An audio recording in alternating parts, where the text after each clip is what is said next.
Welcome to my channel వేనాస్ paradise story world. ఈరోజు 2 updates ఇస్తున్నా, రేపు ఒకటే వస్తుంది.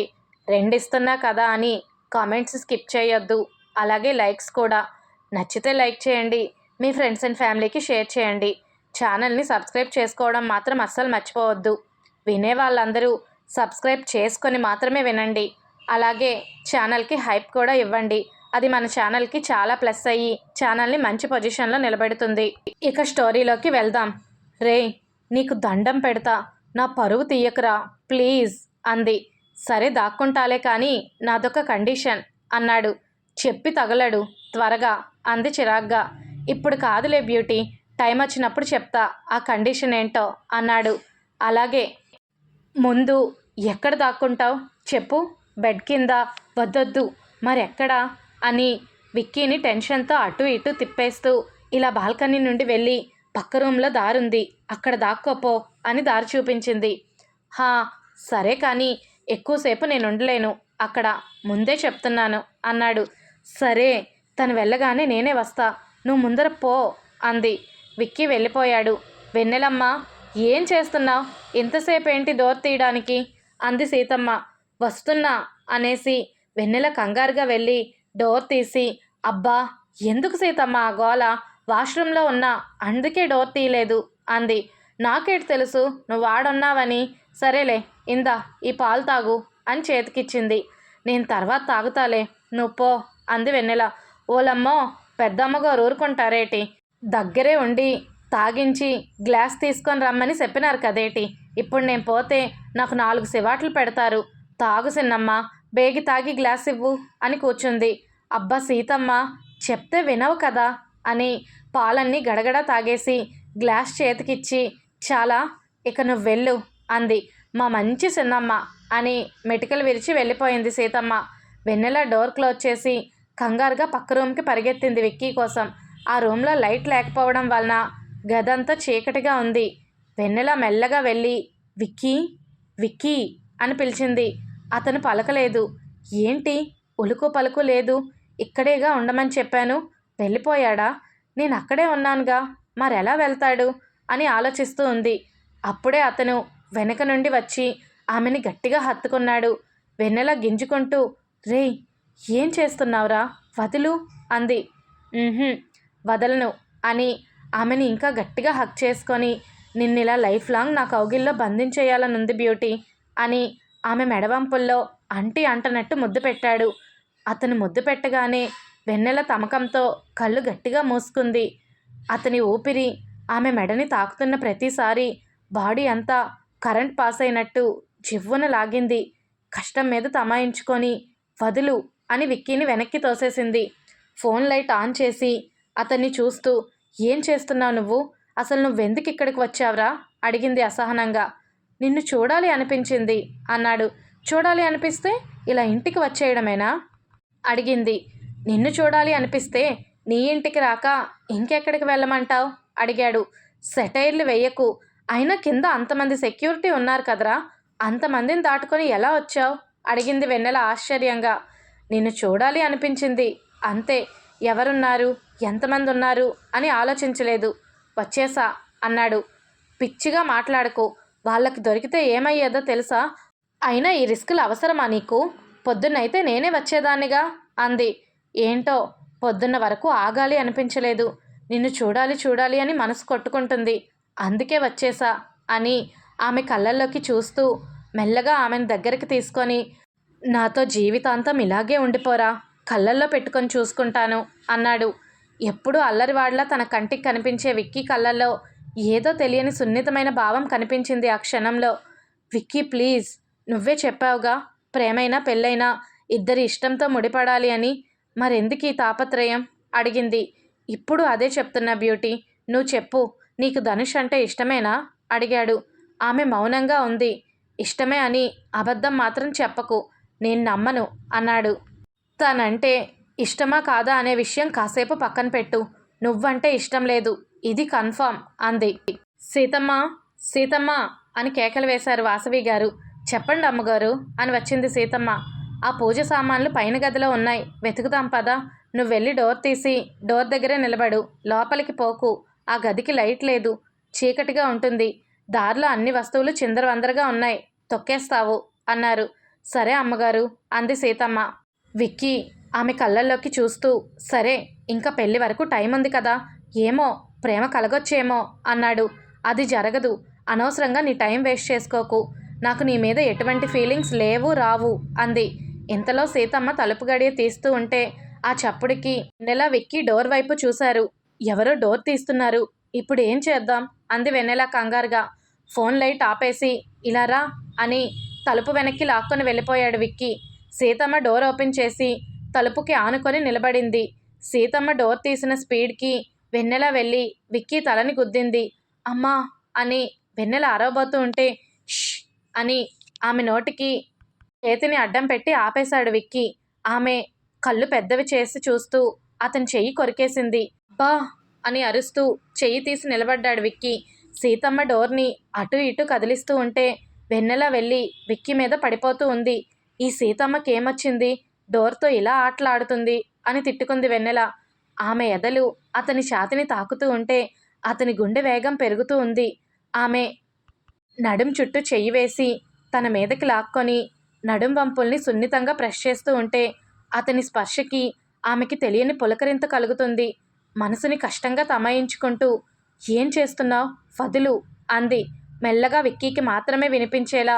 వదిలితే వెళ్ళి డోర్కి తగులుతావు, అప్పుడు ఇక్కడ ఎవరో ఉన్నారని మీ పని మనిషికి డౌట్ వస్తుంది, వదిలేనా అడిగాడు అంతే మెల్లగా. అమ్మో వద్దు అని విక్కీని హగ్ చేసుకుంది వెన్నెల. విక్కీ చిన్నగా నవ్వి వెన్నెల్ని ఇంకా గట్టిగా తన గుండెలకి అదుముకున్నాడు. అతను అంత దగ్గరగా ఉంటే వెన్నెలకి ఏదో అయిపోతూ ఉంది. గట్టిగా కళ్ళు మూసుకుంది. అతని గుండె చప్పుడు వింటూ ఉంటే ఆమెకి గుండెల్లో అలజడి మొదలైంది. ఇంతలో వాసవి గారొచ్చి ఇంకేం చూస్తున్నావు, పద అన్నారు సీతమ్మతో. అమ్మో అమ్మొచ్చింది, దొరికిపోతామేమో అని ఏడుపు ముఖం పెట్టేసింది టెన్షన్తో. ఏం కాదు, నేనున్నానుగా, కాసేపు సైలెంట్గా ఉండు, ఎందుకైనా మంచిది నువ్వు నా వెనక నిలబడు అన్నాడు. హా సరే అని చెప్పి విక్కీ వెనకే నిలబడింది వెన్నెల. సీతమ్మ టార్చ్ లైట్ ఇలా చూపించు అని చెప్పి అక్కడ ఆవిడికి కావాల్సిన సామాన్లన్నీ వెతికి తీసుకున్నారు. దొరికాయిలే, ఇక పద అన్నారు వాసవి గారు. సరే అమ్మా అని చెప్పి ఇద్దరూ బయటకు నడిచారు. అమ్మయ్యా అని ఊపిరి పీల్చుకున్నారు. విక్కీ వెన్నెల నువ్వు మెల్లగా పద, నేను వచ్చేస్తాను అన్నాడు విక్కీ. వెన్నెల మెల్లగా వెళ్ళిపోయింది. వెనకే విక్కీ కూడా మెల్లగా నడుస్తూ ఉన్నాడు. సీతమ్మ నువ్వు లోపల నుండి గడియ పెట్టి బయట తలుపుకి గొల్లెం వెయ్యు అన్నారు వాసవి గారు. సరే అమ్మా అని చెప్పి లోపల టార్చ్ లైట్ కొట్టేసరికి ఆ వెలుతురులో విక్కీ కనిపించాడు. సీతమ్మకి డౌట్ రాకుండా ఉండాలని దెయ్యంలాగా ఒక ఫోజ్ ఇచ్చాడు. అంతే, దెబ్బకు సీతమ్మ జడుసుకొని చేతిలో ఉన్న టార్చ్ లైట్ కింద పడేసి దెయ్యం దెయ్యం అని గట్టిగా అరిచింది. విక్కీ వెంటనే వెన్నెల రూమ్కి పారిపోయాడు. సీతమ్మ కేకలు విని పైకి వచ్చారు వాసవి గారు. ఏమైందే, ఏంటా అరుపులు అడిగారు. దె దె దెయ్యమమ్మా అంది బెక్కుతూ. ఏంటది, దెయ్యమా, మన ఇంట్లోనా, పిచ్చా నీకు, ఇక్కడ దెయ్యం ఏంటి అన్నారు. నిజమమ్మా, ఆ గదిలో నేను చూశాను, ఒక మగదెయ్యం ఉంది అంది భయం భయంగా. మగదయ్యమా, పద చూద్దాం అన్నారు. వద్దమ్మా, నాకు భయం వేస్తుంది, నేను రాను అంది సీతమ్మ. ఏం కాదు, నేనున్నానుగా, పద అని టార్చ్ వేసి లోపలంతా చూశారు. ఎక్కడా ఏం లేదు, దెయ్యం లేదు, భూతం లేదు, ఊరికే దేన్నో చూసి భ్రమపడి కాసేపు నన్ను టెన్షన్ పెట్టావు, పద అన్నారు. ఏంటి ఇదంతా నా భ్రమనా అనుకొని వెనక్కి తిరిగి ఆ గదివైపు చూసి అమ్మో అని భయంతో పారిపోయింది సీతమ్మ. అమ్మయ్య, పెద్ద గండం తప్పింది అంది వెన్నెల వాటర్ గడగడా తాగేస్తూ. బాగా టెన్షన్ పడ్డావు కదా బ్యూటీ అన్నాడు. సచ్చినోడా, అంతా నీ వల్లనే అని విక్కీని 2 చేతులతో కొడుతూ ఉంటే హే ఆగు, ఎందుకు కొడుతున్నావు అన్నాడు. ఎందుకా, ఒక్క క్షణం ఊపిరాగినంత పనైంది తెలుసా అని మళ్ళీ కొట్టడం మొదలుపెట్టింది. విక్కీ నవ్వుతూ నేనుండగా నీకెందుకు టెన్షన్ అన్నాడు. ఏడ్చావులే, ఇకనైనా దయచేయి నాయనా, ఈ రోజుకి నన్ను పెట్టిన టెన్షన్ చాలు, వెళ్ళు అంది. వెళ్ళాలా, తప్పదా అడిగాడు. వెళ్ళకి ఎక్కడేం చేస్తావు, ఇప్పటికే నేను టెన్షన్తో చేస్తుంటే ఇంకా వెళ్ళాలా అని ఇన్నోసెంట్గా అడుగుతున్నావా అంది. నైట్ అంతా నిన్ను కౌగిలించుకొని ఈ బెడ్పై అలాగే నిద్రపోవాలనుంది నాకు అన్నాడు. ఇంకా నయం, కాపురం చేద్దాం అనలేదు అంది. నాకోకే, నీకోకే అంటే చెప్పు, ప్రొసీడ్ అయిపోదాం అన్నాడు. ఛీ, చంపుతా పిచ్చి పిచ్చి వేషాలు వేస్తే. నోరు మూసుకొని వెళ్ళు అంది. ఛీ, నీలో రొమాంటిక్ థాట్స్ అసలు లేనే లేవబ్బా. ఎప్పుడూ వెళ్ళిపో వెళ్ళిపో అంటావు. ఒకసారైనా ఉండిపో అనొచ్చుగా అన్నాడు. ఉండిపో అంటే ఉండిపోతావా అడిగింది. నువ్వు ఉండిపో అనాలే కానీ జీవితాంతం నీతో ఉండిపోను అన్నాడు. ఏం అవసరం లేదులే, పో ముందు అంది. సరే వెళ్ళిపోతాలే అన్నాడు. బయట సెక్యూరిటీ ఎక్కువ ఉంది, ఎలా వెళ్తావు అడిగింది. వచ్చిన వాడికి వెళ్ళడం తెలీదా? నా పాటలేవో నేను పడతానులే అన్నాడు. సరే అయితే వెళ్ళు అంది. ఎంతసేపు వెళ్ళు వెళ్ళు అనే అంటావు కానీ పాపం పిల్లాడు కష్టపడి ఇంత దూరం వచ్చాడు అని లేదు అన్నాడు. అవునా, ఎవడు రమ్మన్నాడు నిన్ను అంత కష్టపడి అంది. సరేలే, ఇంత కష్టపడి వచ్చానుగా, ఒక ముద్దో ఒక హగ్గో ఇవ్వచ్చుగా అన్నాడు. రే, అసలు నువ్వేమనుకుంటున్నావురా? నేను నీ లవర్ అనుకుంటున్నావా ఏంటి? ముద్దు అడుగుతున్నావు అంది. లేదు, నా పెళ్ళాం అనుకొని అడుగుతున్నా, ఇవ్వు అన్నాడు. పెళ్ళామా? అబ్బా, చాలా సెకలున్నాయిరా నీలో. ముద్దు లేదు, హగ్గు లేదు, మూసుకొని వెళ్ళు అంది. నో వే బ్యూటీ, నువ్వు ఇవ్వకుండా ఇక్కడి నుండి కదిలేదే లేదు అన్నాడు. నేనివ్వను అంది. ఇందాక నా కండిషన్కి ఒప్పుకున్నావుగా, ఇప్పుడు నాకు ముద్దు కావాలి. నువ్వు ఇవ్వను అంటే నేనే ఇస్తాలే అయితే, ఎలా అయినా నాకు ఓకే అన్నాడు. చంపేరా నన్ను, చంపే, దరిద్రం వదిలిపోతుంది అంది. నీతో జీవితాంతం కలిసి బతుకుతా అంటే చంపేయమంటావేంటి బ్యూటీ? నువ్వు పోతే నేనేమైపోవాలి చెప్పు అన్నాడు. ఇప్పుడేంట్రా ముద్దు పెడతావు అంతేగా అంది. No beauty, kiss with hug also అన్నాడు. సరేలే, ఒప్పుకోక చస్తానా? నీ కండిషన్కి ఒప్పుకున్నానుగా.